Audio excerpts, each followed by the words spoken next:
Buenos días, hoy sábado 22 de agosto de 2026 vamos a dar inicio a esta clase especial, una clase de recuperación del curso de Mecánica de Cuerpos Deformables 1 para el grupo 1 y C 122. Esta clase se está llevando como reemplazo de una de las dos clases que van a coincidir con la semana del Congreso de Ingeniería Civil, por lo tanto estamos adelantando esta clase.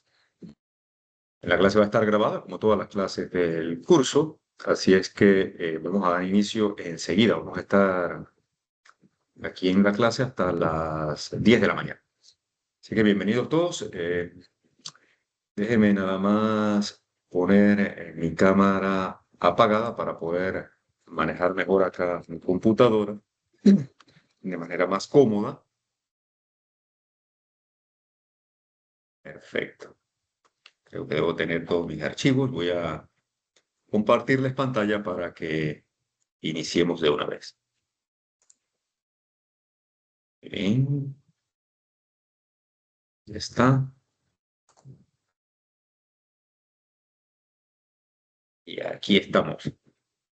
Bien, antes de iniciar, como siempre, abrimos el compás al principio para aclarar dudas. Si alguien tiene alguna consulta, alguna duda, algo que desee aclarar, con mucho gusto le escuchamos.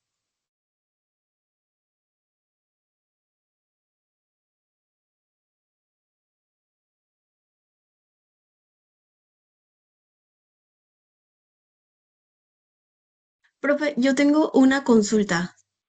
Adelante, Eh, Paulina, te escucho. o sea, depende de lo que nosotros estemos buscando, ¿cómo nosotros sabemos exactamente cuál es el área que nosotros tenemos que utilizar? Porque eso es lo que me enreda un poco.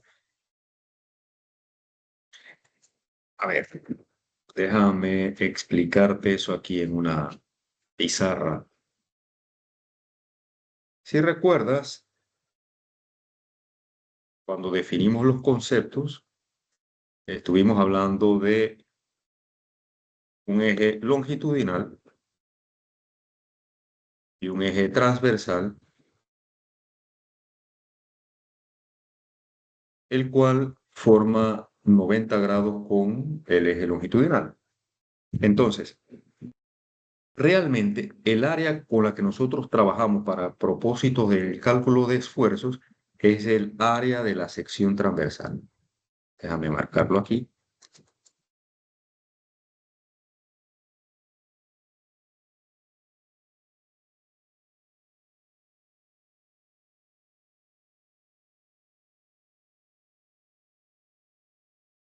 El área de la sección transversal.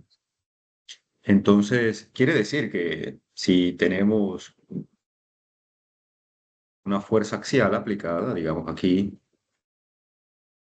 a lo largo del eje longitudinal, porque ese es el propósito de tener un eje en el sentido de la dirección del elemento, porque por allí viajan las fuerzas. El esfuerzo que produce esa fuerza, que sería un esfuerzo de tensión, sería la relación entre dicha fuerza entre el área de la sección transversal, esa que nosotros calculamos aquí. ¿Lo comprende mejor? Sí, sí, gracias, profesor. Y el área de la sección longitudinal nunca se utiliza entonces. Para estos propósitos no. Cuando trabajamos con el sentido longitudinal, eso lo hacemos en otras disciplinas cuando queremos calcular cantidades, por ejemplo, la cantidad de concreto que se lleva una viga, y si trabajamos con el volumen y otras propiedades geométricas, pero para propósitos de resistencia y este curso, el área con la que trabajamos es el área que va en la misma dirección del sentido transversal, el área de la sección transversal. Observa la coincidencia, ¿no? Eje transversal y el área de la sección transversal es el área que corta el eje transversal. ¿Se ve? Sí, ok, gracias. Muy bien, de nada, Fernando Rey. Perfecto, ¿alguna otra consulta?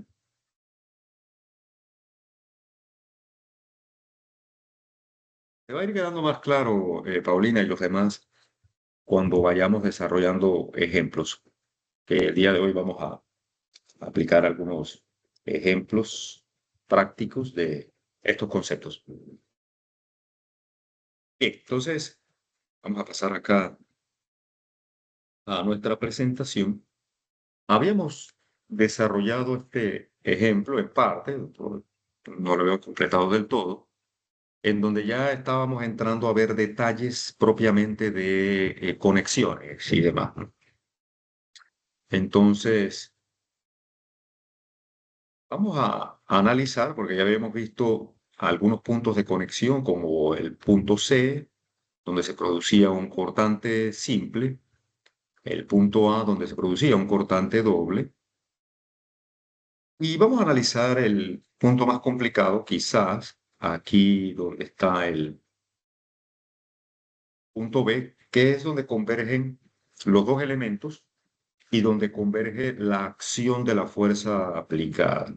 Así que voy a tomar una captura de pantalla aquí para llevarnos esta imagen a una pizarra y poder desarrollarlo un poco más. Pasar esto para acá. Voy a borrar esta aplicación, igual eso ustedes lo tienen ahí en sus apuntes, para entonces poder traer la imagen. Bien, aquí la tenemos. Hacer un pequeño zoom aquí. Listo.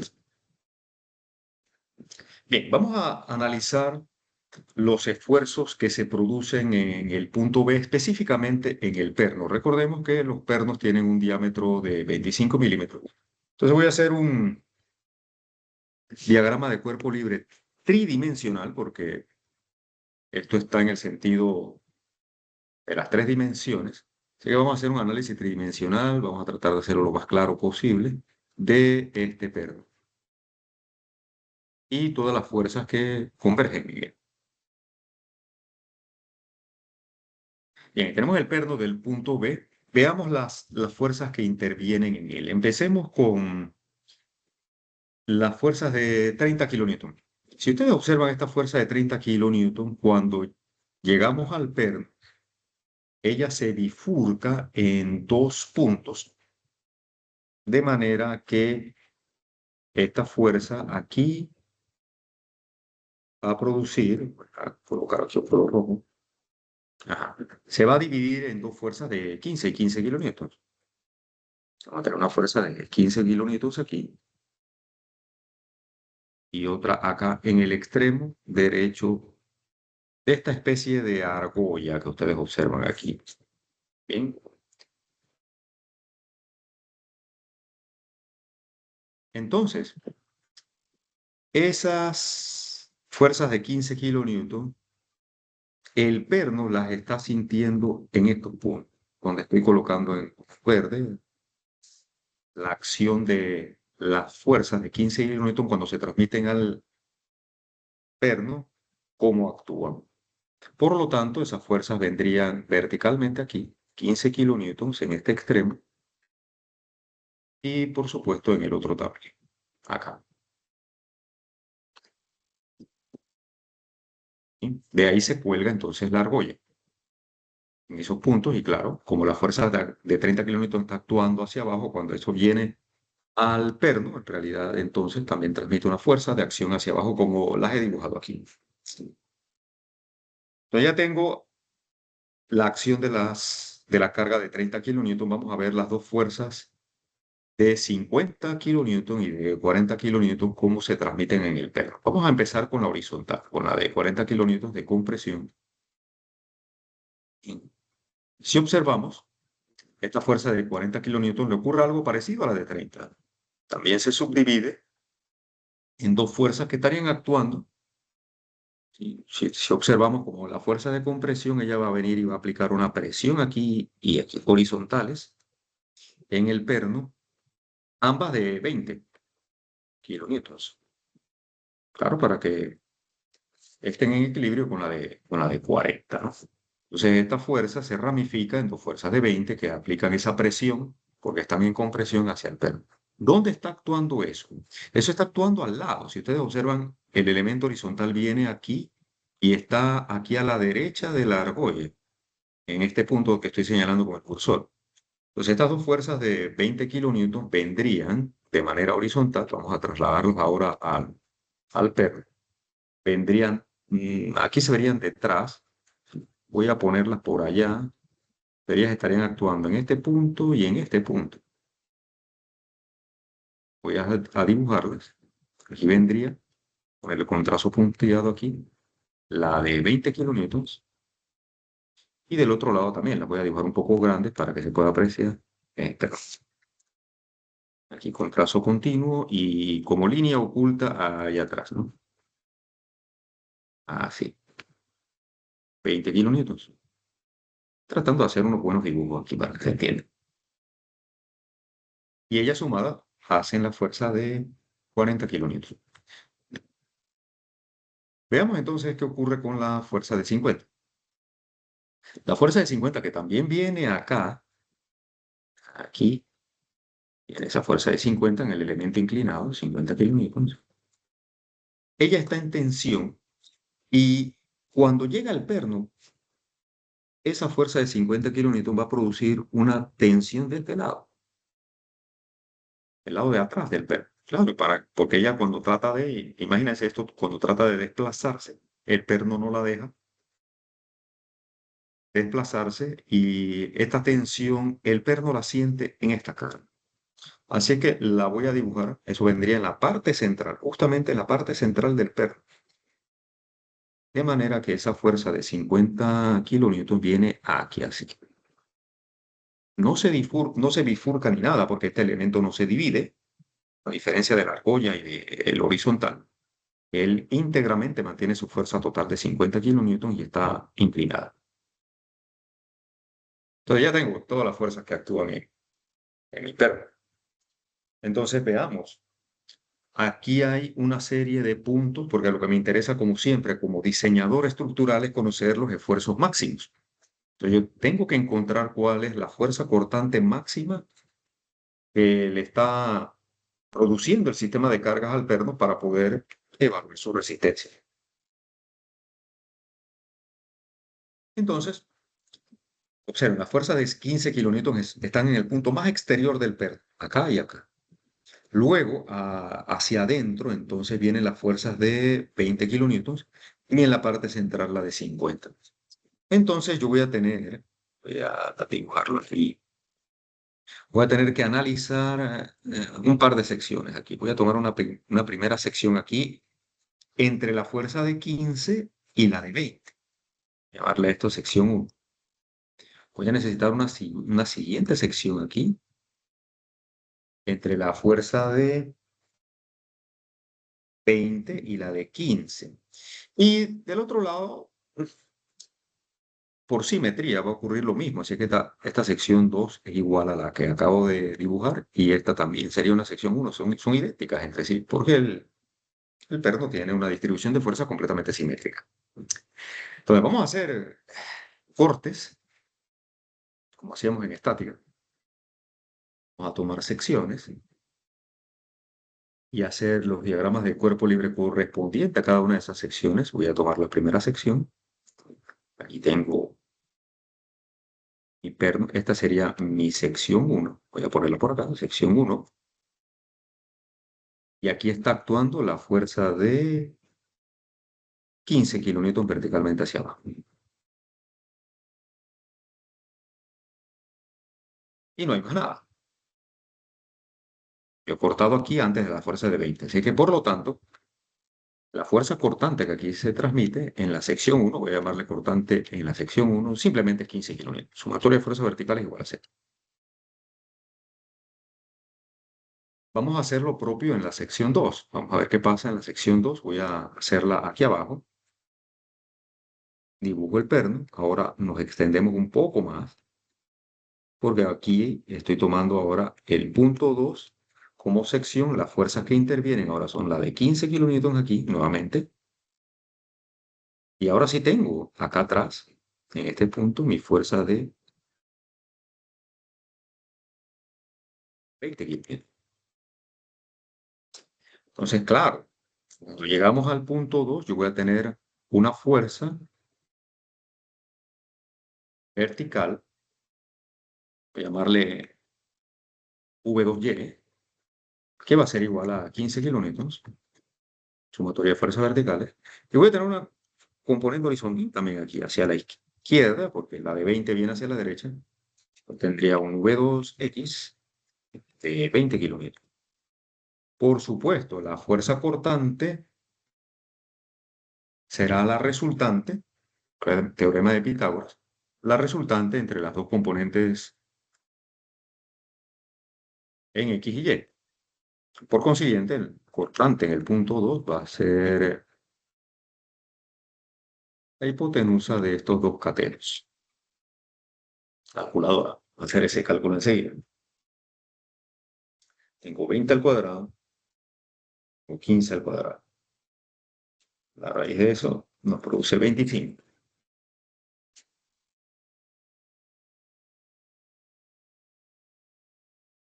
Por consiguiente, el cortante mayor, que es el que a mí me interesa para propósitos de esfuerzos, que es el de 25. Este no controla, va a producir esfuerzos más pequeños. Y ya habíamos calculado el área de la sección transversal del perno, y aquí presten atención nuevamente porque el sentido de la sección transversal de este perno, este sería nuestro eje longitudinal, y el eje transversal viene acá, ¿no? Voy a poner solamente las siglas, longitudinal transversal. Por lo tanto, el área de la sección transversal que nos interesan es esta que estoy pintando aquí. El perno tiene un diámetro de 25 milímetros y ya habíamos hecho el cálculo de esta área, el área del perno, y por el diámetro al cuadrado entre el cuadro. 25 milímetros al cuadrado entre el cuadrado. Calculadora nuevamente.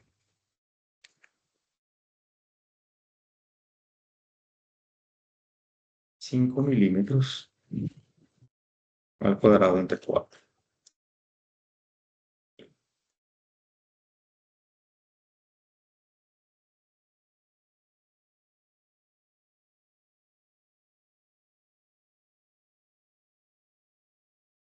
Vamos a ser más precisos, vamos a utilizar una notación científica aquí. 490,87 por 10 a la menos 6 metros al cuadrado. Por lo tanto, el esfuerzo cortante máximo en el perno del punto B va a ser la fuerza cortante entre el área del perno, la fuerza de 25 kilonewtons, 25 por 10 a la 3, y el área que ya tenemos. Para no escribir tanto, voy a traerme este valor, lo voy a meter aquí. Y eso produce como resultado 25 kilonewtons entre 50,93 megapascales. Y de esa forma concluye nuestro análisis. Ya tenemos allí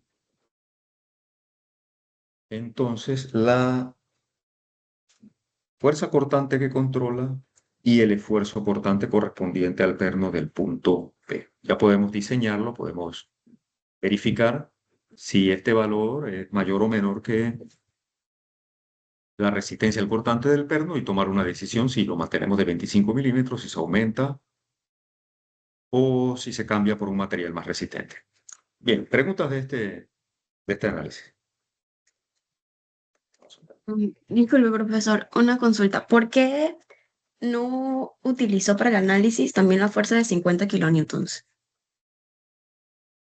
Bien, porque la fuerza de 50 kilonewtons, si observas, no entra en el diagrama de cuerpo libre hasta la sección 2. ¿Lo notas? Ella está un poquito después. ¿Se ve? Sí, pero Y no si sería, nosotros tomamos la sección que está después, esa sección es exactamente igual a la que acabo de tomar. Exactamente igual. Entonces no tiene sentido hacerlo de nuevo porque las fuerzas que intervienen son las mismas. Esa fuerza no se dividiría también en dos, para que, No, o sea, pues, todas las no, estamos dividiendo en dos. no todas las estamos dividiendo en dos. Estamos dividiendo en dos aquellas que se bifurcan, como la de 30 kilonewton que se divide acá. Si ves la trayectoria, o sea, suma aquí. Si ves la trayectoria de esta fuerza de 30 kilonewton, ella sigue este recorrido y aplica entonces 15 y 15 kilonewtons en estos extremos.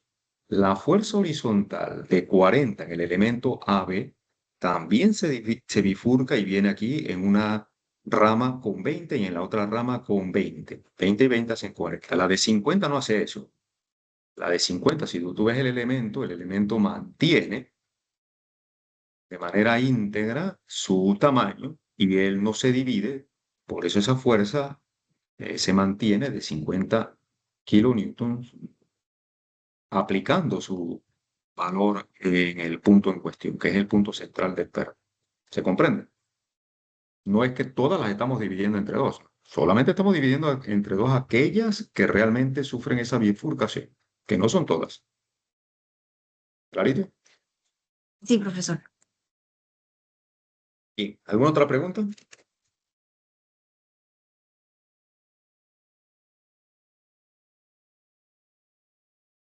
Aquí también está desarrollado, eh, sí, aquí lo tenemos. Si lo quieren ver más claro en los apuntes, aquí están el análisis que acabamos de hacer. Las dos fuerzas de 15, ya explicamos por qué. Las dos fuerzas de 20, también por la bifurcación del elemento horizontal, y la de 50 que viene íntegra aquí. Pero están las secciones, tal como las hemos hecho. De la primera sección yo le llamé 1, aquí le llamaron E, yo le llamé, perdón, yo le llamé 1 a este primer corte, acá le llamaron E, le llamaron distinto, no hay problema con eso, son variables. Y la otra que acá le llamaron G, nosotros le llamamos 2, no pasa nada, es lo mismo. Bien, entonces la resultante mayor, como bien se aplica, es la de 25. Ese 25, aquí no dice de dónde sale, pero aquí se los acabo de explicar, es el Pitágoras de 15 y 20, ¿no? Estática produce entonces la resultante de la fuerza cortante, que en este caso es la mayor. 25 entre el área de la sección transversal, ya lo explicamos, el perno tiene un diámetro de 25 milímetros.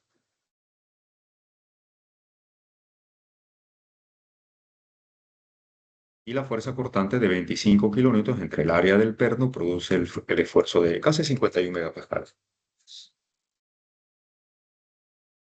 Ok, el problema necesitaba finalizarse también con el cálculo de los esfuerzos en la conexión, en el punto A, los esfuerzos de apoyo. Los esfuerzos de apoyo se producen en los elementos en compresión, eso es importante. En la conexión de los elementos en compresión y también se le llaman esfuerzos de aplastamiento.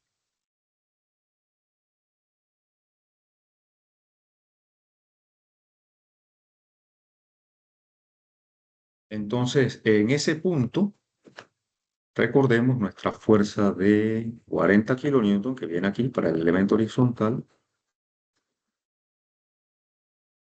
Esa fuerza está actuando en esta cara de aquí del perno. Voy a dibujarlo en tres dimensiones para que se comprenda mejor. Voy a hacer el dibujo de esta porción. Tomar esta porción de aquí y vamos a hacer un dibujo tridimensional del elemento AB. En el punto de conexión en donde se encuentra el perno, el elemento viene así y en este tamaño. Voy a tomar una sección aquí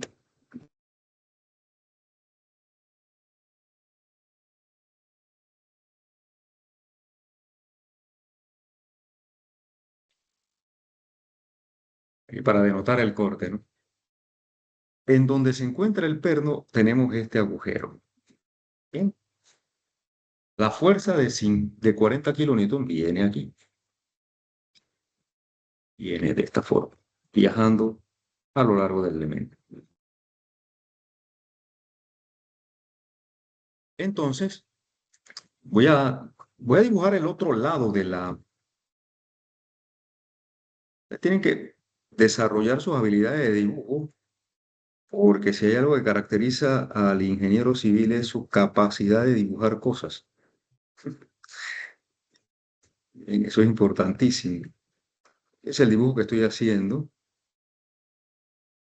de la otra parte del elemento, ¿no? O sea, viene del lado, no me quedó del mismo tamaño, pero aquí, porque en la pantalla un poquito complicado. Bien, aquí viene el elemento que estaría el perno en el medio y está del otro lado. Entonces, esta fuerza de 40 kilonewtons, acción y reacción, pasa por aquí, el otro extremo del elemento, y viene y actúa aquí. Sigamos la secuencia, acción y reacción, tercera ley de Newton. El área sobre la cual está produciendo el aplastamiento es esta área que estoy sombreando aquí,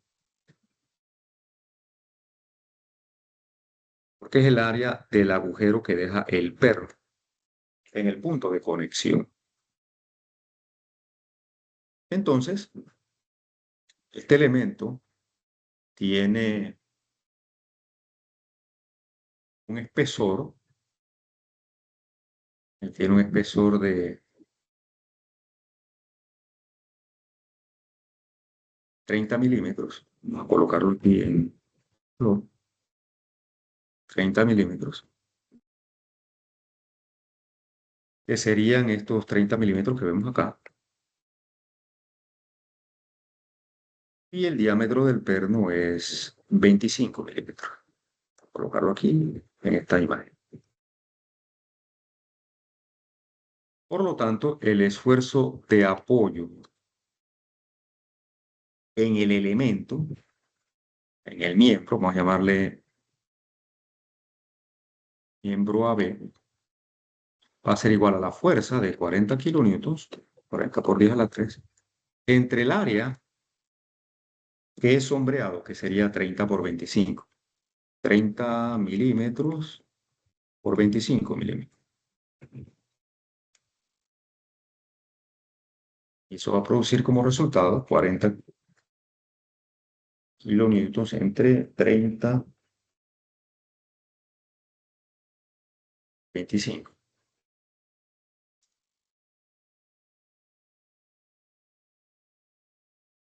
53.33 megapascales. Recordemos que estos 40 kilonewtons, cuando llegamos a la ménsula, que es esta pieza de conexión, él va a transmitir, vamos a dibujarlo aquí, los 40 kilonewtons vienen de este lado del perno, y en la mesa, en la ménsula, perdón, van a haber dos fuerzas.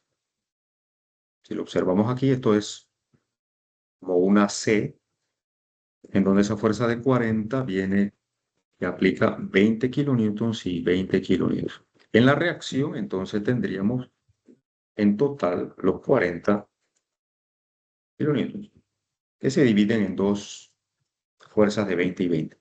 De manera que en la ménsula también hay esfuerzos de aplastamiento, pero con fuerzas de 20.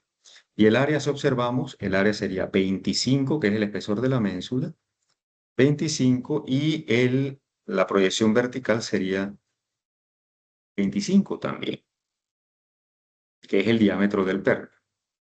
Entonces, si vemos la ménsula, en la ménsula vamos a tener, a dibujarlo en la pizarra, a dibujar una de las dos ménsulas. Hacerlo acá abajo.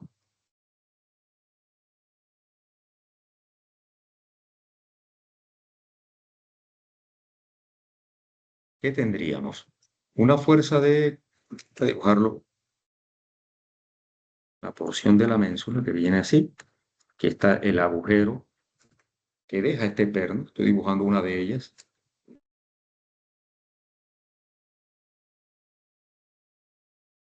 Y aquí la tenemos bien.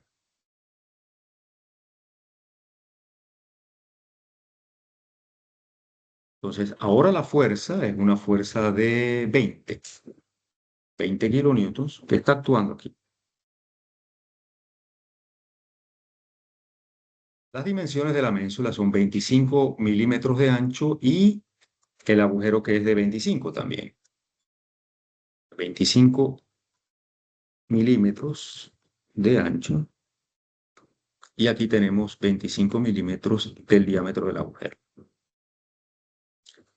Y el área en cuestión, el área donde se produce el aplastamiento, es esta que estoy sombreando aquí.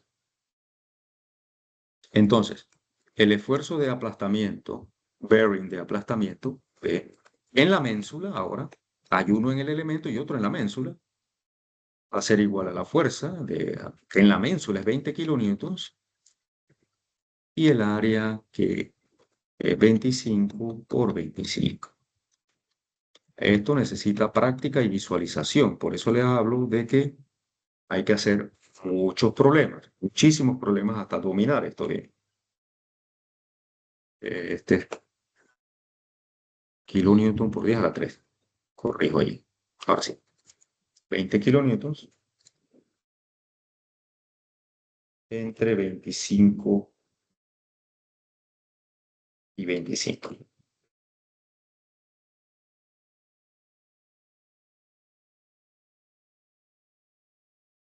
32 megapascal.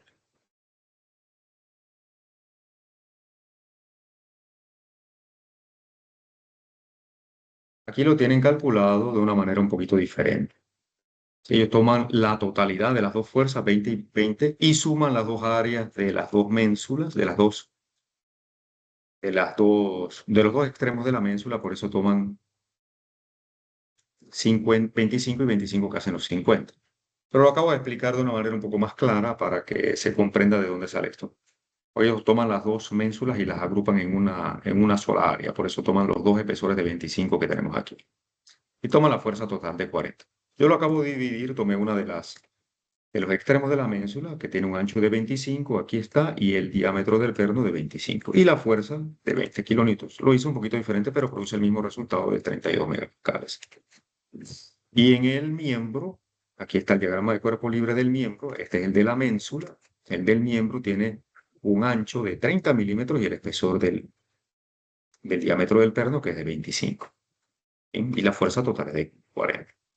Entonces, el miembro recibe un esfuerzo de aplastamiento de 53 megapascales y la ménsula recibe en sus dos extremos, cada uno un esfuerzo de aplastamiento de 32 megapascales. Uno en el elemento y otro en la ménsula. Bien importante que ustedes dominen los conceptos de diagrama de cuerpo libre, que puedan desarrollar su diagrama de cuerpo libre, porque ahí les va a indicar automáticamente cuáles son las dimensiones del área de la sección transversal con la que tienen que trabajar y las fuerzas correspondientes que pasan por ahí. Bien, cerramos este problema. ¿Preguntas?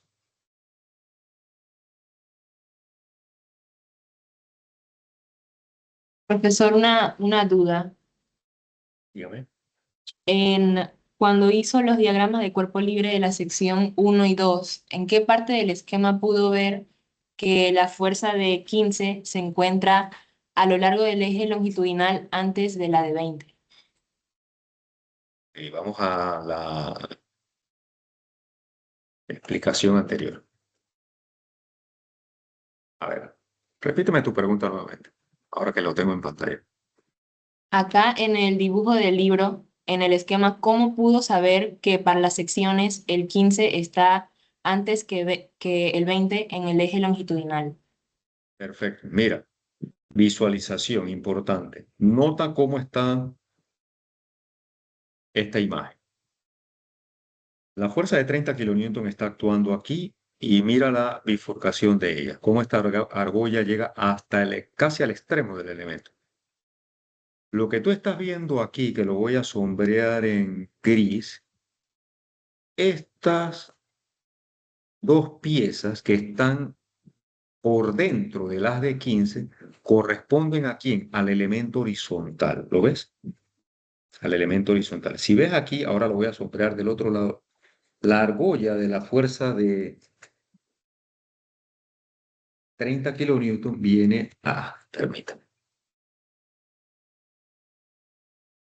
viene aquí. Esta es la argolla, ¿lo ves? Ahora está en los extremos. Y el elemento horizontal entonces está por dentro de ella. ¿Lo visualizas mejor? Ahora sí, muchas gracias. Visualización, importantísimo. Bien, ¿alguna otra pregunta? Profe, para el último problema, la vista tridimensional que utilizamos, ¿la podría volver a repetir? ¿Qué tipo de vista decía? ¿De perfil o de planta? Por favor. Bueno, yo acabo de dibujar una vista en 3 dimensiones de este elemento que está aquí, bien, que es un elemento de sección transversal rectangular. Aquí estamos viendo la imagen frontal, la vista frontal, y aquí lo estamos viendo de planta. Por eso es importante los conceptos de vista frontal, vista de planta. Aquí lo estamos viendo en planta, así que él tiene una sección transversal rectangular. Cuando yo dibujo ese elemento en 3 dimensiones, lo veo así. ¿Sí o no? ¿Me sigues? Sí, sí, Bueno, entonces cuando le incluyo en uno de los extremos el agujero del perno, lo vas a ver entonces, déjame ir a dónde está, donde lo dibujé, lo vas a ver entonces así. ¿Se comprende? entiendo, profe, gracias. Muy bien, visualización nuevamente. Hay que hacer toneladas de esto para desarrollar esa habilidad. Veo que no la tienen todavía desarrollada. Apenitas. Entonces, todo se cae o se levanta desde ahí, muchachos. Bien importante. Hay que practicar toneladas de estos problemas. Bien, ¿alguna otra pregunta?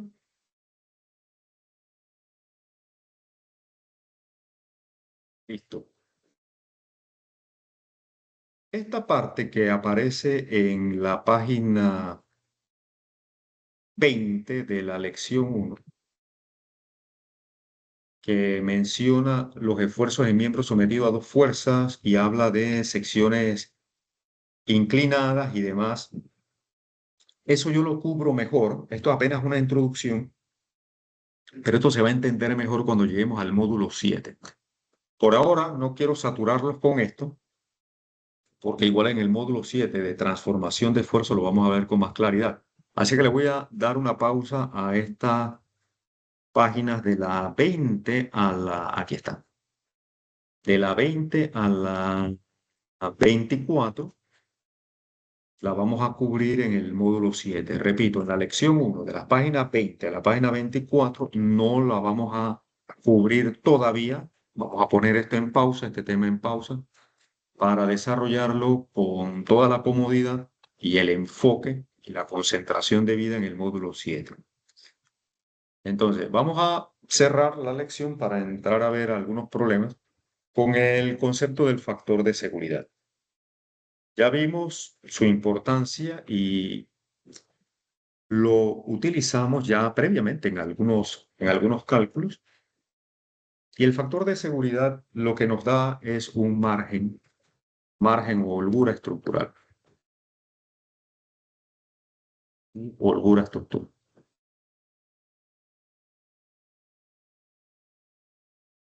¿Por qué es importante? Porque existen muchas incertidumbres en nuestro análisis. Y esa es una palabra clave. Voy a revisar textualmente lo que dice el texto que tenemos aquí y voy ampliando sobre el concepto. Los miembros estructurales deben ser diseñados tal que los esfuerzos de trabajo, que también se conocen como esfuerzos de servicio o cargas de servicio, sean iguales o menores que la resistencia última del material. Entonces, el esfuerzo del factor de seguridad se define como la relación entre el esfuerzo último y el esfuerzo permisible. Y lo veíamos más claramente cuando desarrollábamos el gráfico esfuerzo de formación unitaria de uno de los materiales más empleados, que es el acero estructural. El acero estructural hace algo como esto. Entonces, si yo no quiero que mi elemento entre a desarrollar deformaciones permanentes, yo puedo tomar un esfuerzo como el esfuerzo de excedencia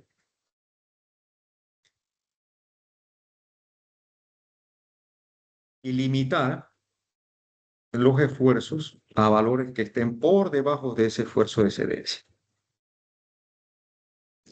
Entonces, la relación entre el esfuerzo de excedencia y el esfuerzo permisible se conoce como el factor de seguridad. Vamos a limitar o a permitirle a nuestra estructura desarrollar hasta cierto valor de esfuerzo para dejar esta holgura. Eso es importantísimo porque nosotros vamos a trabajar con una gran cantidad de incertidumbres. ¿Incertidumbres de qué tipo? Miren lo que tenemos listado acá. Propiedades de los materiales. Esa es una de las grandes incertidumbres. Los materiales que utilizamos en ingeniería no son perfectos. El concreto tiene ingredientes. Usted sabe que el concreto se compone de cemento, arena, piedra, agua, aditivos y otros componentes. Entonces es imposible desarrollar un material que tenga una propiedad definida perfectamente exacta. Entonces hay incertidumbre en las propiedades de los materiales. Ocurre lo mismo con el acero. El acero pasa por un proceso de fabricación en la cual existen variabilidades que son incertidumbres en sus propiedades. Una pieza de madera que utilicemos ahora que ustedes van a hacer sus cerchas, la madera la produjo la naturaleza, el árbol. Eso no hay manera de saber con exactitud las propiedades. Siempre hay un grado de incertidumbre entre dichas propiedades de los materiales. También las cargas tienen incertidumbres. Si ustedes van ahora mismo a su salón, en el 106 de la universidad, probablemente no haya nadie. Entonces, el salón está vacío, solamente lo están ocupando las bancas, el mobiliario. Cuando llegamos el lunes a las 7:50, el salón está lleno, entonces usted está recibiendo una carga. Faltan algunos cuantos que no van ese día, la carga es diferente. Hay un día en donde llega todo el mundo, pasa retiro de inclusión, se suma más gente al grupo, llegan a 40 o más de 40 estudiantes y eso va modificando las cargas. Entonces, es imposible realmente hacer un análisis estructural exacto porque las cargas son muy variables y durante el día las cargas cambian. Hay momentos del día en el que ese salón está vacío. Imagínense el pasillo de los salones nuestros, ¿no? Entre los cambios de hora está lleno de gente que está saliendo y entrando de los salones. Cuando llega el momento de las clases, el pasillo está casi vacío, pero la carga entonces se distribuye a otros puntos. Entonces, ¿cómo hacemos los ingenieros para diseñar, analizar las estructuras con esta gran variabilidad de las cargas? Bueno, ahí es donde intervienen los factores de seguridad para tomar en cuenta, compensar esas incertidumbres. Y estoy hablando solamente de las cargas de gravedad. Ahora imagínense cargas de viento, cargas de sismo. Nadie nunca ha visto el peor sismo ni la peor inundación, así que ahí hay una gran incertidumbre en las cargas. En los puentes, la carga vehicular, la variabilidad que eso tiene. Entonces, existen técnicas para utilizar cargas de diseño, las cuales entonces se llevan con factores de seguridad para cubrir las incertidumbres a valores de cargas de diseño utilizables. El análisis también tiene incertidumbre, porque en el análisis nosotros hacemos asunciones. Una de las asunciones es que, por ejemplo, los elementos de una cercha solamente transmiten carga axial y que las conexiones son perfectamente de pernos sin fricción que no transmiten momento. Pero eso es una asunción no del todo cierta. En las conexiones de los elementos de cercha se transmite cierto momento, cierto cortante, así es que ahí hay unas variaciones en nuestra teoría de análisis con lo que realmente está ocurriendo. Y eso pasa con todos los elementos estructurales.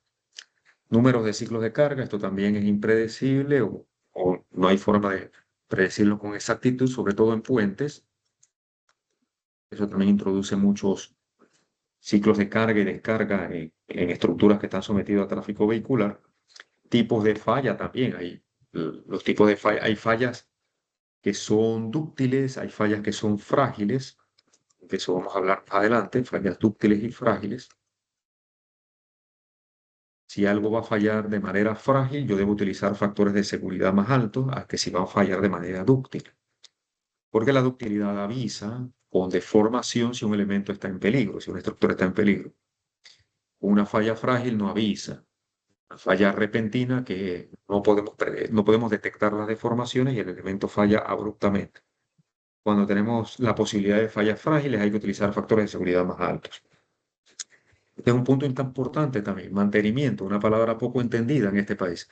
Entonces, las estructuras van envejeciendo, se van deteriorando y si hay un mantenimiento muy pobre, muy débil, entonces las propiedades originales se van perdiendo, el material va perdiendo su resistencia, producto de la corrosión, del desgaste, del deterioro, y por eso es importante tener esta holgura, para tomar en cuenta que el material va a sufrir deterioro, va a sufrir degradación. También la importancia del miembro en la integridad de toda la estructura. No es lo mismo diseñar una viga que diseñar una columna. En una columna se necesitan factores de seguridad más altos, porque un colapso de una columna puede significar el colapso de todo un edificio. Mediante que el colapso de una viga podría ser un colapso local en una parte del edificio y no comprometer toda la integridad de la edificación. Y también, pues, bueno, el riesgo a la vida, la propiedad también influye en los factores de seguridad. Por eso les mencionaba en una clase anterior que ese factor de seguridad por lo general está entre 1,50 a 3, o podría ser inclusive más alto, dependiendo. Yo he llegado a utilizar en ocasiones factores de seguridad de 5, dependiendo del grado de incertidumbre, la importancia del elemento, el tipo de falla, el comportamiento y, por supuesto, todo esto nos indica a nosotros los criterios. Por eso el ser humano es irreemplazable. Ninguna inteligencia artificial puede reemplazarlo porque el criterio es algo que solamente pertenece al ser humano. Entonces, por eso usted viene 5 años a la universidad a desarrollar el criterio. Con inteligencia artificial y todas las herramientas tecnológicas que existen, quizás yo le podría dar la carrera entera de ingeniería civil, los 5 años se lo podría dar en un semestre, pero usted saldría sin criterio. El criterio requiere desarrollo, maduración, práctica para que se asimile de manera que a la hora de tomar decisiones, usted tenga los fundamentos correctos para que sus decisiones sean acertadas. Bien, entonces, vamos a hacer, aquí abro un compás para, si hay preguntas, tomar preguntas, nos quedan unos 40 minutos, 40, 41 minutos, tiempo suficiente para hacer unos cuantos problemas de práctica para cerrar ya esta lección número 1 en esta clase número 3 del 22 de agosto. Bien, preguntas entonces, aquí.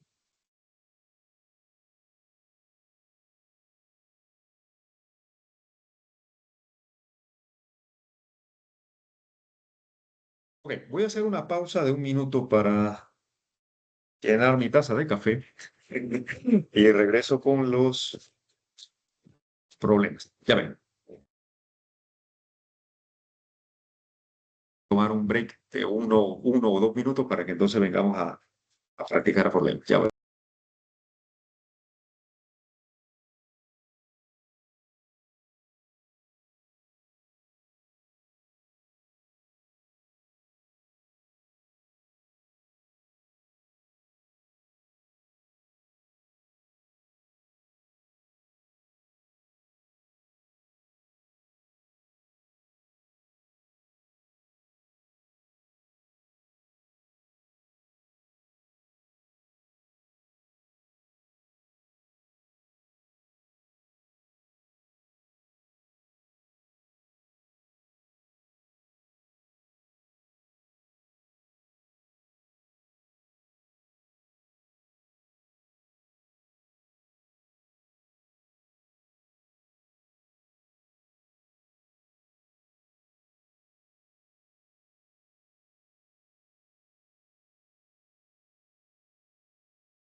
Perfecto. ¿Cómo vamos hasta aquí? ¿Alguna consulta? ¿Alguna duda?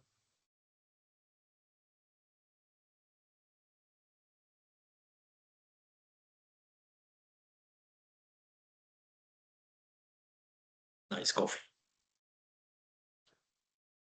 Entonces, bueno, vamos a tomar esta última parte de la clase de hoy para resolver algunos ejemplos. Voy a compartir pantalla nuevamente y vamos a... Aquí está. Vamos a tomar algunos problemas de Elvira Johnston. Déjeme ver qué encontramos por aquí que nos resulte. El libro tiene por ahí los problemas que tienen el número en cursiva suelen ser un poquito más difíciles que los otros. ¿Cómo cada uno así? A ver, que este podría ser 1,5, 1,6 con un hueso humano. Ah, vamos a ver qué más por ahí, por allí. Aquí hay uno de... Ah, me gusta este. Ah, vamos a hacer problemas difíciles. A mí me gustan los problemas. Bueno, suelen ser problemas que lo reten a uno, ¿no? No debo mencionar si es difícil o es fácil, porque es un concepto relativo. Para lo que a alguien es fácil, para otro puede ser complicadísimo. Eh, bueno, estos problemas realmente, algunos son más retadores que otros. Vamos a buscar unos problemas que sean retadores, porque así es como se aprende. Empiece de repente con lo que te considera más sencillo para que se vaya ambientando, pero busque desarrollar problemas que lo reten, ¿eh? Eso es lo importante. Este 1,9 me parece interesante.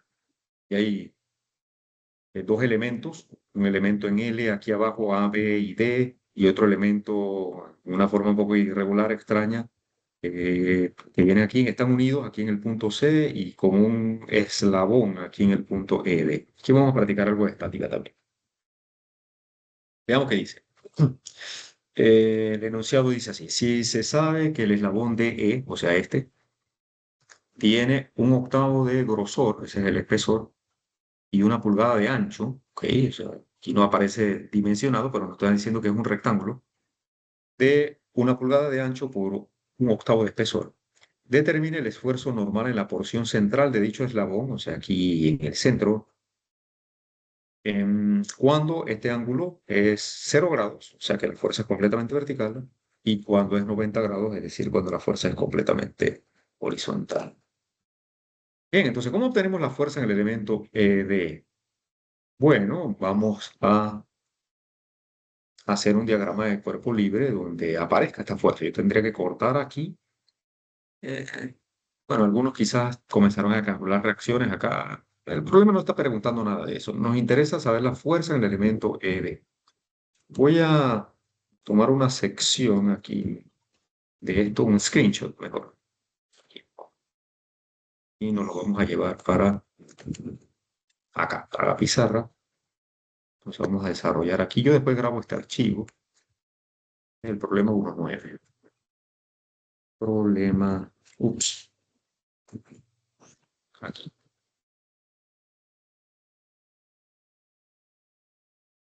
1,9.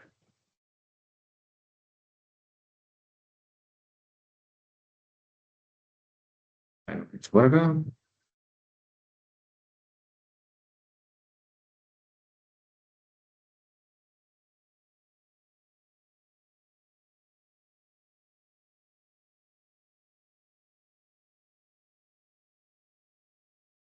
Hacerlo se hizo. Vamos a ponerlo acá.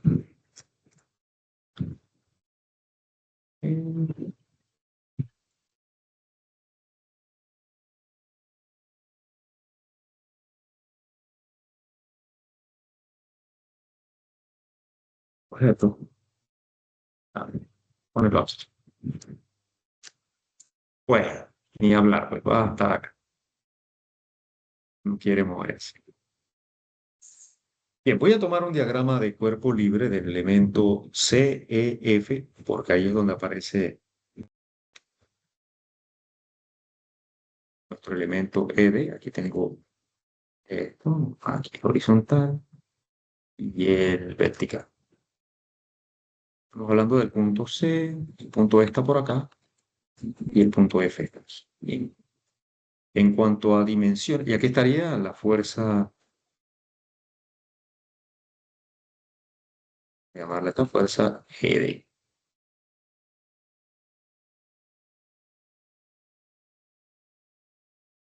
Bien, sabemos que está en compresión porque cuando esto tira aquí, esto va a tratar de rotar y este elemento va a tratar de impedírselo, así que el elemento ED va a estar en compresión sí o sí. Entonces, aquí tenemos la fuerza de 60 libras con este ángulo Z. Vamos a colocar dimensiones. Horizontalmente tenemos entre el punto C y E 12 pulgadas aquí.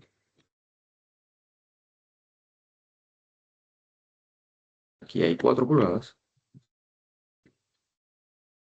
Entonces, aquí hay verticalmente estas 2 pulgadas.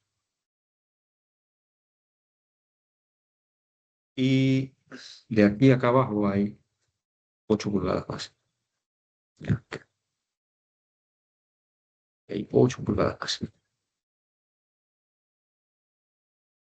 Bueno, entonces para conocer la fuerza en ED, lo único que nosotros tenemos que hacer es, me faltan dos fuerzas aquí. Por supuesto, en el punto C vamos a tener una fuerza vertical, voy a llamarle CY, y una fuerza horizontal aquí, CX.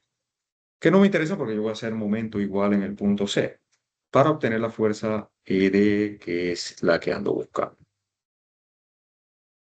Entonces vamos a hacer por equilibrio, ¿no? Sumatoria de momento en el punto C igual a 0, repaso de estática. ¿Y qué tenemos?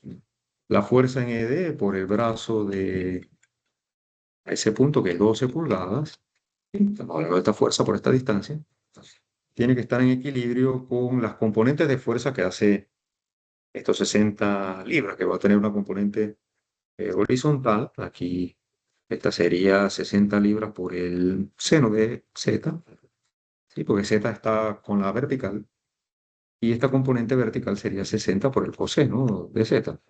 ¿Sí? Z está medido con la vertical, no con la horizontal. Cuidado.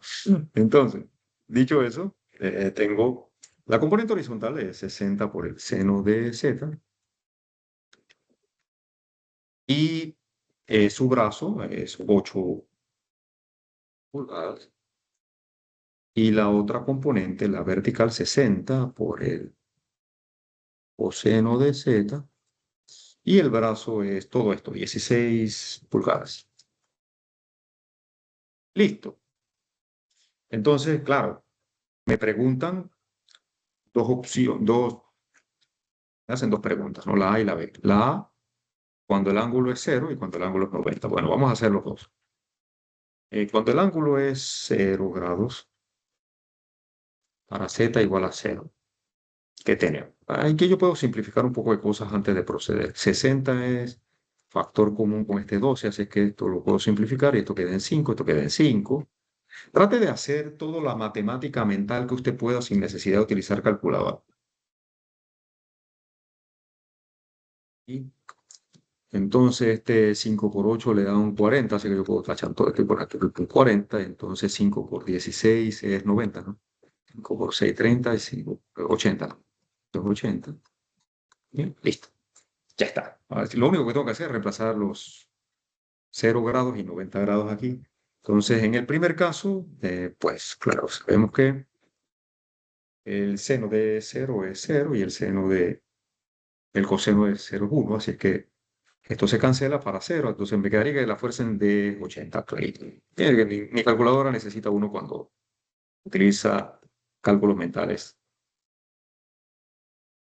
La calculadora es una gran herramienta, pero si nunca les ha pasado, usted va a apretar el 5 y sin querer apretó el 2 o el 6 o el 4 porque están al lado y el cálculo es otro. Equivoco, error de dedo. Entonces, el área de la sección transversal. Nos dicen que el elemento tiene una sección transversal de 1 pulgada por 1 octavo. Es decir, que ese elemento ED es un rectángulo. Si lo dibujo en 3 dimensiones, es un rectángulo. En su parte central, no estoy viendo la conexión que tiene 1 pulgada de ancho y 1/8 de espesor. Entonces el área de la sección transversal, que aquí estoy sombreando, es 1/1/8. Por lo tanto, el esfuerzo en el elemento DE en este primer inciso es la fuerza de 80 libras y el área de 1/1/8. Entonces ya ahí el 8 por el 8 queda en 64, y por lo tanto el esfuerzo del elemento ED, sin necesidad de usar calculadora, 640 PSI, no hay caso. Libras por pulgada cuadrada. La parte B, vamos a hacerlo por acá.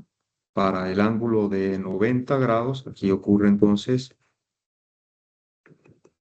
que lo que se hace es 0, coseno de 90 es 0, entonces seno de 90 es 1, automáticamente aquí la fuerza es, por consiguiente, 40, no hay que ir muy lejos. 40 libras y el problema acaba de ser un problema súper sencillo. Entonces ahora en el inciso B, la fuerza del elemento, el esfuerzo en el elemento D, la fuerza ahora es la mitad, por lo tanto el esfuerzo va a ser la mitad. O sea, acá la mitad de 80 es 40, entonces sabemos que el esfuerzo va a ser de la mitad, 320 PSI. Y esa es la solución de ese problema. Listo. Eso es todo. Preguntas. El 1.9.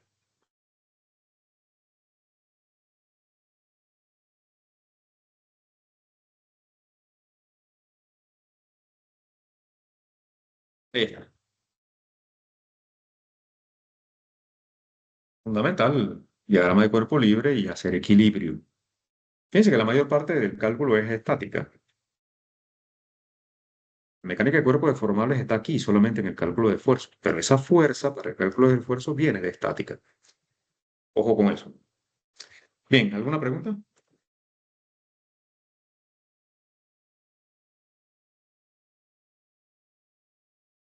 Vamos otro. Vamos a ver qué más hay en este libro. A ver. Deja un poquito para verlo. Buscar uno interesante. Algo que involucre esfuerzos cortantes. Por ahí, el año pasado, en las lecciones del año pasado, en esta clase, yo hice unos problemas.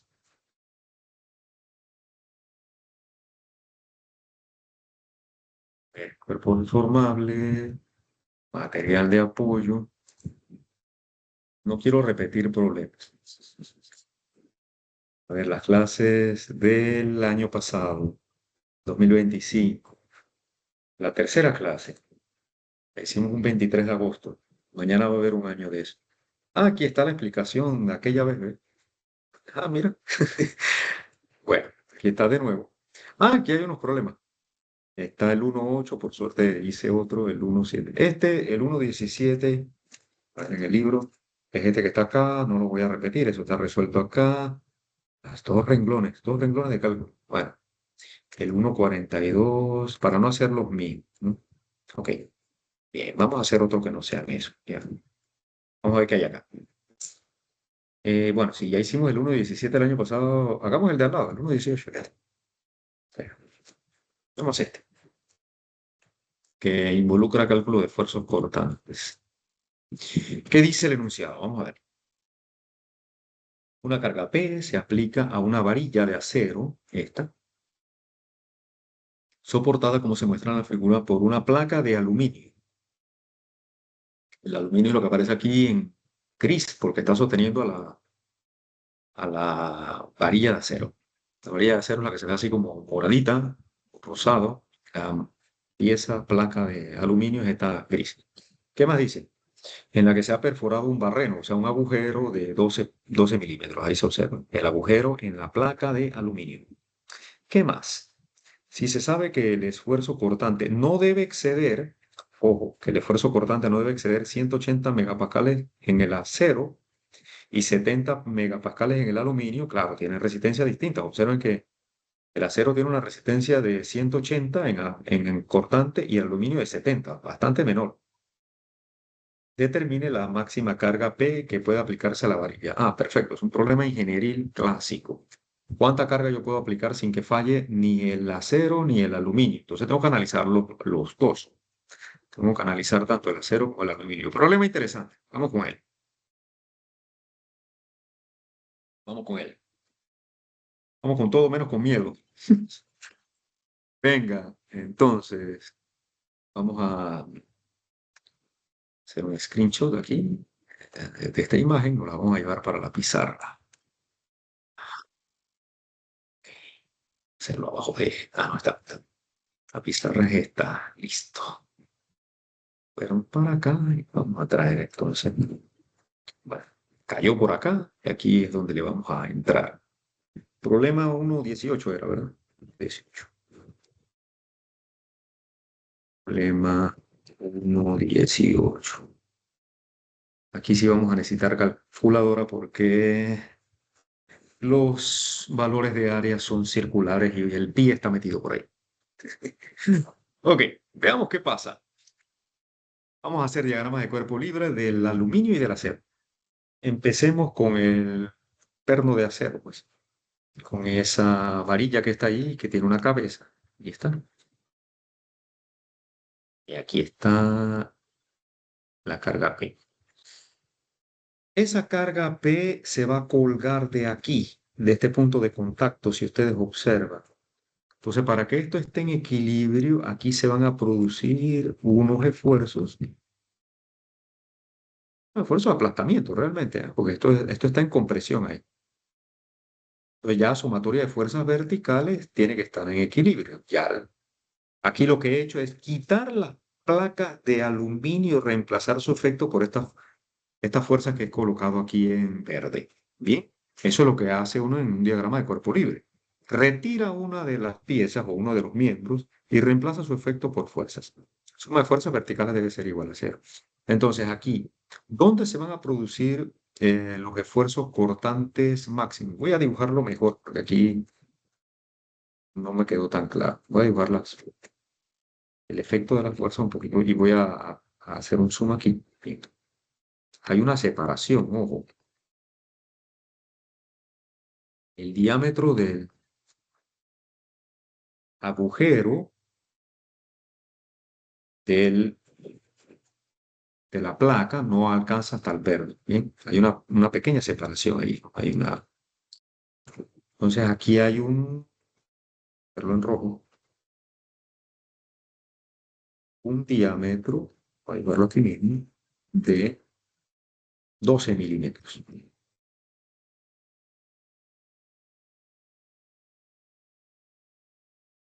Pues si yo veo esto en planta, nuevamente, miren, de todos los recursos que yo me bajo, ¿eh? Aquí tengo una vista frontal y vamos a hacer una vista en planta. La vista en planta está aquí. Bien. Aquí tengo el agujero de 12 milímetros. Y esta fuerza se está produciendo en esta área que estoy rayando. En el contorno, ahí es donde está ocurriendo esta fuerza. Es una fuerza radial a lo largo de ese círculo que allí se forma, ¿no? Bien, a lo largo de ese círculo. Entonces, es la fuerza cortante que voy a colocar aquí, la fuerza cortante máxima se va a producir en este perímetro de aquí. Aquí. Ahí se va a producir esa fuerza cortante que le voy a llamar V. Y ella va a estar actuando aquí, a lo largo de todo este punto, va a estar esa fuerza V actuando. Ella es una sola, pero está distribuida a lo largo de esa área. El perno tiene una cabeza de un espesor de 10 milímetros, si observamos, ¿vale? 10 milímetros. Y esta fuerza se desarrolla a lo largo de este perímetro que tiene una longitud, un diámetro de 12 milímetros. Entonces, el área a la que está sometido el cortante, cuando yo desarrollo este círculo, me va a quedar un rectángulo desarrollado, un rectángulo que tiene un ancho. Y si yo pudiera cortar aquí y desarrollar esta figura, esos 12 milímetros, cuando abro esta circunferencia, me va a producir una longitud de circunferencia que va a ser igual a pi por el diámetro, pi por los 12 milímetros. Y aquí tengo el espesor de los 10 milímetros. Visualización nuevamente. Y aquí en esta área se va a producir el esfuerzo cortante en la cabeza del perro, que le vamos a llamar tau, que debe estar en equilibrio entonces con la fuerza P aplicada. Interesante problema. Cuando vamos al diagrama de cuerpo libre del aluminio, porque esto es acero, en el aluminio, estas fuerzas que he dibujado en verde ahora están actuando en estas placas que las voy a poner una debajo de la otra. Aquí y acá. Esto ahora es aluminio, que tiene un espesor de 8 milímetros. Entonces la misma fuerza ahora va a estar actuando, pero si aquí estaba actuando de abajo hacia arriba, acá va a actuar de arriba hacia abajo.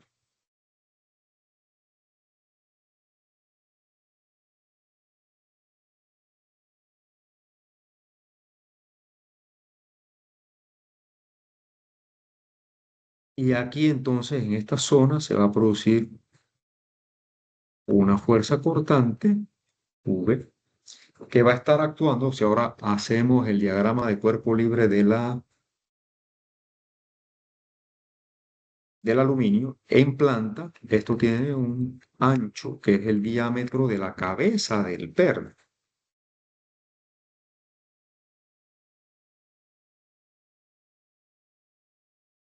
Perdón, la dibujé donde no era. Es hasta acá. Aquí. De aquí hasta acá. Voy a corregirlo aquí donde no lo dibujé bien. Una ajusta. Perfecto. Ahora sí. Aquí tengo. Y el cortante realmente está ocurriendo acá. En estos puntos. Cortante. En este ancho de cabeza de perno que es 40 milímetros. Entonces, nuevamente, en planta nosotros vamos a ver un diámetro de 40 milímetros que cuando desarrollo ahora la figura, toda la fuerza cortante está ocurriendo en este perímetro. Cuando abro, se produce un rectángulo de pi por el diámetro de 40 milímetros en un espesor de 8 milímetros. Entonces, el esfuerzo cortante ahora en el aluminio está actuando aquí. Vamos a diferenciarlo, vamos a llamarle esfuerzo en el aluminio, tau AL, y el de acá del acero, vamos a llamarle tau AS de acero, ¿no? AC de acero, ¿no? Bien, más dibujo que otra cosa, pero en realidad en cuanto a cálculos es muy sencillo. Vamos a calcular los esfuerzos en el acero y en el aluminio. En el acero tenemos el esfuerzo cortante en el acero, que meta es tau, esa sería la fuerza cortante V entre el área de acero. Acero. Esa fuerza cortante V tiene que estar en equilibrio con la fuerza P, así que V y P son iguales. Y el área del acero sería pi por el diámetro del acero, que son los 12 milímetros que mencionaba, y el espesor de 10 milímetros. Y esto no debe exceder, veamos lo que dice el texto, el esfuerzo cortante en el aluminio no debe exceder de 180 megapascales. Entonces el esfuerzo cortante del acero es 180 megapascales por 10 a la 6. Y de ahí voy a obtener que la fuerza P no debe exceder, despejando de allí, el valor que resulte del cálculo. Vamos a hacer 180 por 10 a la 6 por pi, aquí sí necesitamos calculadora, obviamente, por 12 milímetros por 8 milímetros. Perdón, por 10 milímetros.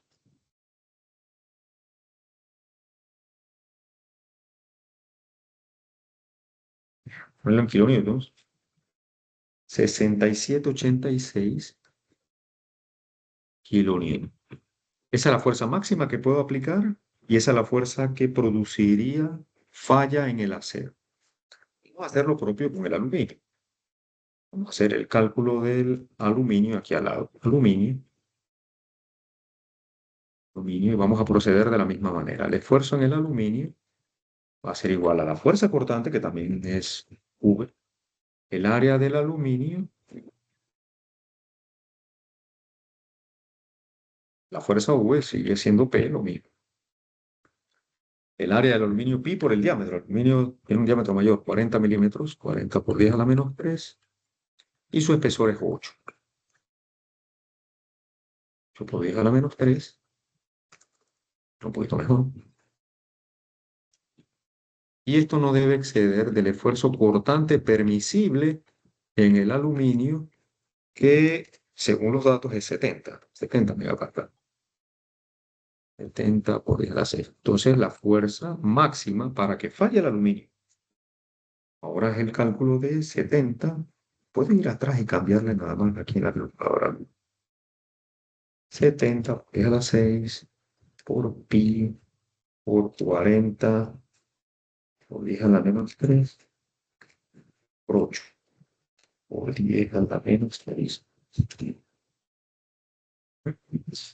Y vamos a utilizar el resultado en kilonewtons. 70,37. Perfecto. Bien, entonces observen. Para que falle el acero, yo necesito aplicar casi 68 kilonewtons. Para que falle el aluminio, tengo que aplicar 70,37. ¿Qué valor controla en el diseño? El menor. Porque yo no puedo llegar a 70 kilonewtons de fuerza porque ya con 68 el acero falló. Por consiguiente, la respuesta es que la fuerza máxima que puedo aplicar no debe exceder de 67,86 kilonewtons.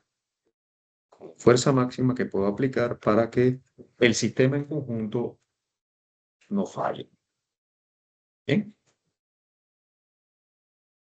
Y esa es la respuesta. Nada. Dos cálculos. Los problemas generalmente se resuelven de manera bastante directa.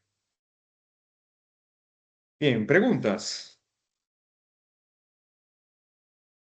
Hay que practicar bastante para poder visualizar bien la geometría del problema y los valores que necesito para calcular los parámetros que nos está solicitando el análisis.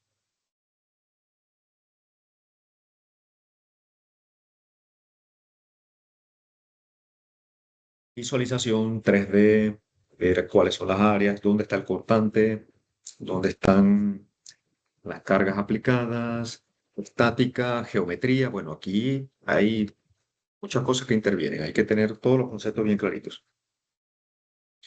Bien, todavía tenemos tiempo para hacer algo más. 10 minutos. 10 minutos yo puedo hacer 10 problemas.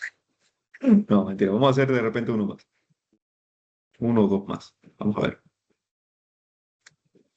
Vamos a ver acá qué más hay. Bueno, ustedes pueden practicar esto. Voy a irme hacia la otra parte, la otra sección donde hay problemas que quiero utilizar algo que tenga factores de seguridad por allí.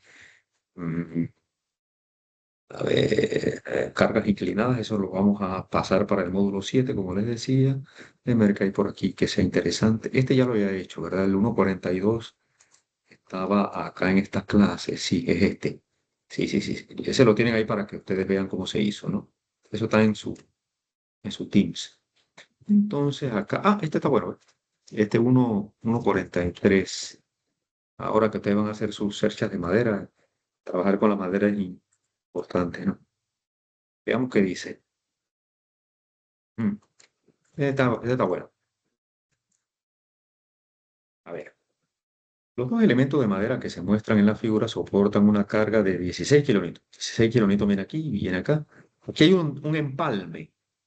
Esto es muy común en la ingeniería civil. Necesitamos empalmar piezas porque los largos a veces no cubren una distancia completa. Yo necesito piezas diferentes y que necesito empalmar, traslapar, etcétera. Esto es muy común. Esto es de todos los días en lo que hacemos. Y se está utilizando esta pieza de madera para conectar las dos tablas que transmiten 16 kilonewtons en tensión. Y se encuentran unidos mediante láminas de madera contrachapadas. O sea, están aquí un traslape para transmitir la carga y esto lo va a hacer en forma de cortante. Bien.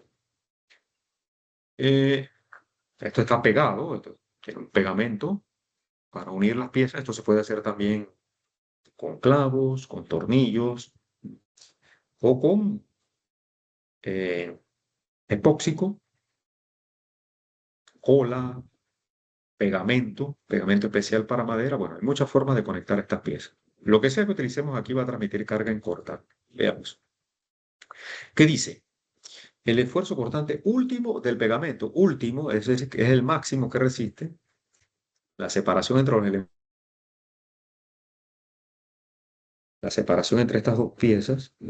Ajá, que hay algo de geometría interesante que hay que ver.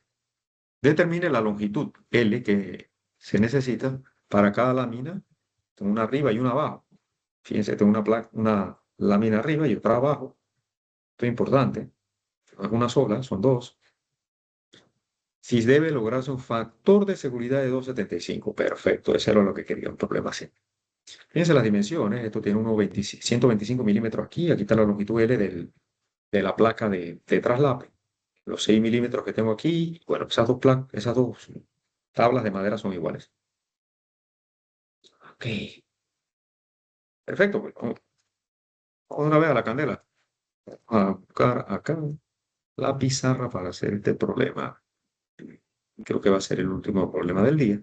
Ya no hay tiempo para más. Vamos a traernos esto acá.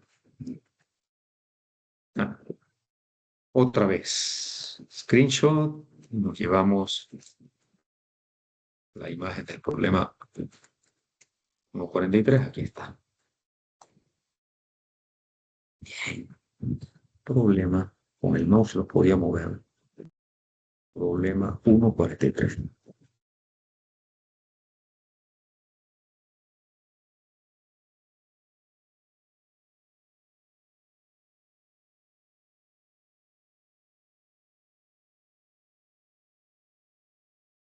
Voy a hacer un diagrama de cuerpo libre de esta tabla que está acá abajo, donde viene la carga de 6 kilonewtons, y voy a quitar la tabla de arriba para que aparezcan los esfuerzos que allí se transmiten, que son los cortantes. Entonces, vamos a dibujar la tabla de abajo. Es aquí.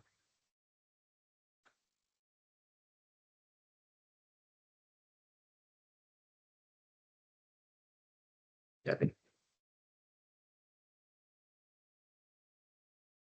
16 kilonewtons, vienen aquí.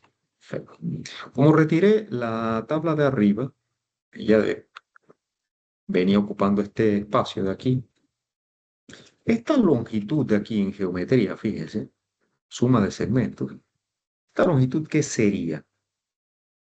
L medio viene aquí a la mitad y tendría que restarle la mitad de esta abertura. Entonces, esta longitud que me queda aquí, esta longitud que está aquí es esta que está acá. ¿Bien?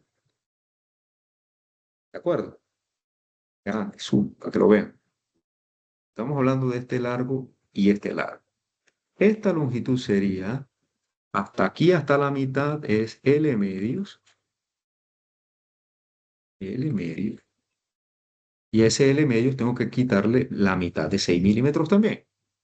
Entonces, esta longitud es L medios menos 3 milímetros. Cuidado. L medio menos 3 milímetros. 3 por 10 a la menos 3, ojo, milímetros. Aquí vamos a estar en términos de pascales, megapascales y demás, así que hay que tener cuidado. Y aquí, sobre esta superficie, hay un esfuerzo cortante del pegamento, que es el que va a transmitir la carga tau. Pero también eso está ocurriendo por acá abajo, porque yo tengo también una segunda tabla en la parte de abajo. Estaba por encima y por debajo. Y él está actuando en un área. La fuerza resultante de todas esas flechitas debe estar en equilibrio con las de 16 kilonewtons. Entonces, sumatoria de fuerzas horizontales debe ser igual a 0. Entonces, aquí yo voy a tener, a ver, hacerlo en rojo aquí.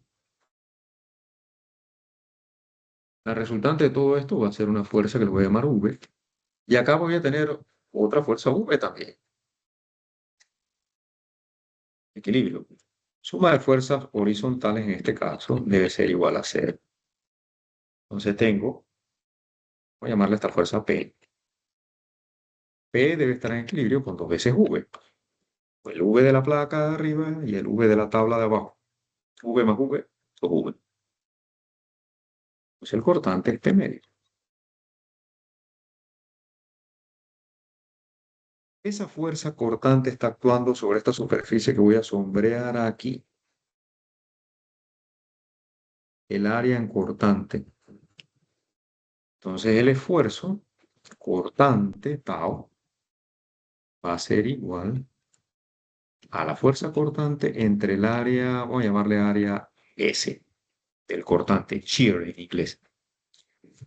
Y si vimos, esto tiene un ancho de 125 milímetros. Aquí yo tengo 125 milímetros.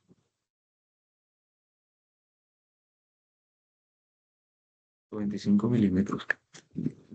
Por consiguiente, el área en cortante sería 125 por esta longitud.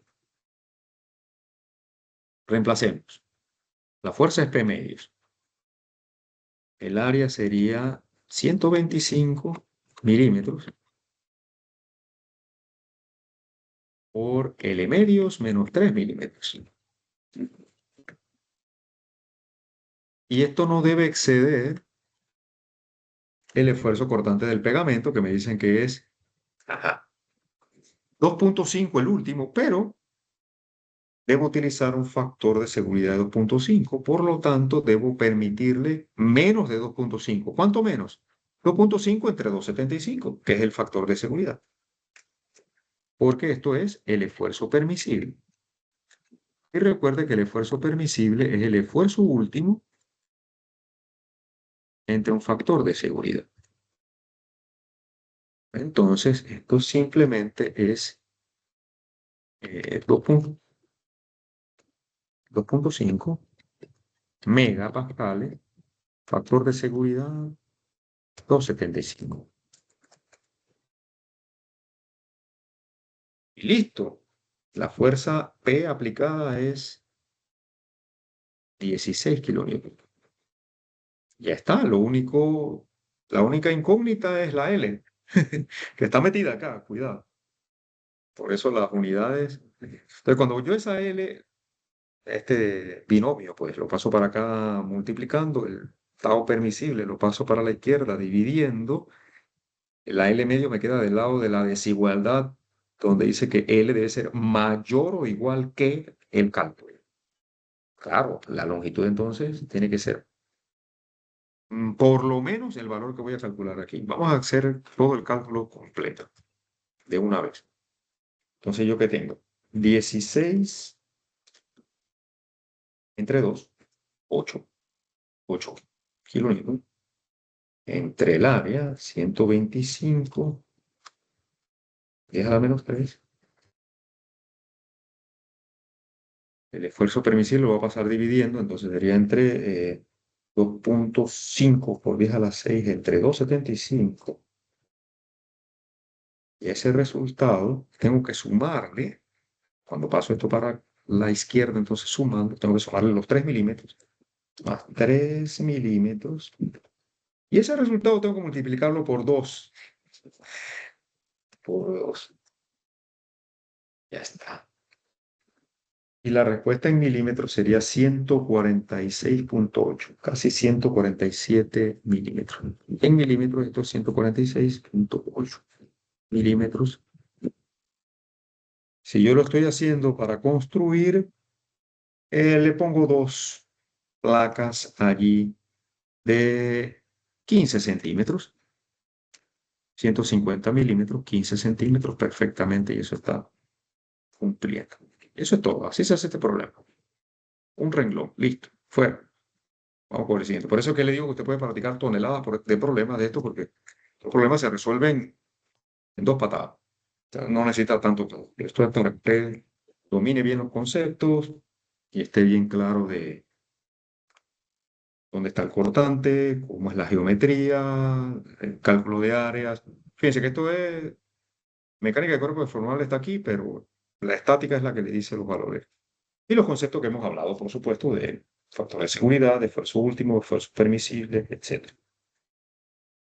Bien, creo que por hoy está bueno.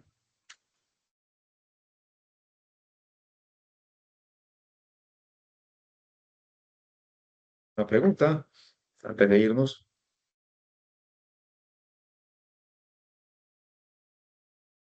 Dudas, consultas. Esto va, igual lo voy a subir, así como está lo del año pasado que le mostraba, que también tiene otros problemas ahí desarrollados. Cada vez hay más, cada vez hay más problemas desarrollados, más material para estudiar, ¿no?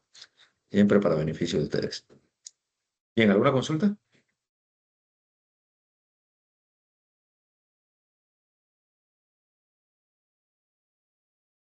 Bien, entonces nos vemos en la clase del lunes, ya en la clase de hoy. A ver, ¿dónde estamos? Ya a robarle un minutito más, nada más. Compartirles pantalla nuevamente para que vean dónde estamos y qué sigue. Bien, acabamos de completar.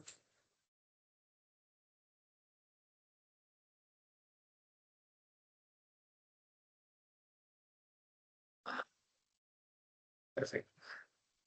Ya esto está listo. Vamos a completar esa lección. Entonces vamos a entrar el día lunes, pasado mañana, a la lección 2 de esfuerzo y deformación bajo carga axial, que va a ser la lección 2. Y vamos a entrar a ver las respuestas estructurales internas de esfuerzo y de deformación cuando tenemos los elementos sometidos a carga axial, que son los elementos más sencillos con los que vamos a trabajar. Son los elementos más sencillos de la ingeniería estructural. Los elementos axialmente cargados en tensión o en compresión, como los elementos de Serge. Entonces ahí le vamos a dedicar las próximas 4 clases. Y esta lección también será cubierta en nuestro primer examen parcial. Dicho eso, entonces, ahora sí. ¿Alguna pregunta antes de irnos?